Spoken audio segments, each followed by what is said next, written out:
అందరిళ్లలోకి వెళ్ళిపోయేవాట. ఇప్పుడు అమ్మ ఇంకా నమ్మేసింది కదా, అందుకని వెళ్ళిపోయి గబగబా అన్ని ఇళ్లలో ఉన్న వెన్న నెయ్యి అన్ని తినేసేవాడు.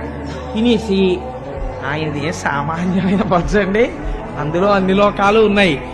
అమ్మ నమ్మకుండా ఉండాలని మూతంతా తుడిచేసుకునేవాట. బయటే శుభ్రంగా ఆడుకుని వచ్చిన వాళ్ళ ఆ మట్టి అవి చేతులకి ఒంటికి బాగా పూసేసుకుని బయటే ఒరే గొప్ప ఎవరు చెప్పకండి అనేవాడు అని ఆ ఆకులకి అలమలకి తుడిచేసేవాడు. ఆవులకి రాసేసేవాడు ఆ వెన్న నెయ్యిని.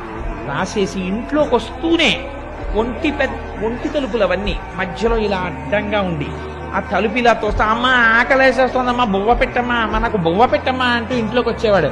అమ్మ అనుకునేది పాపం ఎంత ఆకలేస్తుందో, ఇందాక ఎప్పుడో పాలు తాగి వెళ్ళిపోయాడు పిల్లాడు, చెప్పి దానన్నా బువ్వ పెడతాను అని చెప్పి నీ కోసం పప్పు వండాను, నీ కోసం చక్కెర పొంగలు వండాను అని అన్నీ కూర్చోపెట్టి కలిపి నోట్లో పెడితే కథ చెప్పు తింటాను. మళ్ళీ ఇదోటి లంచం.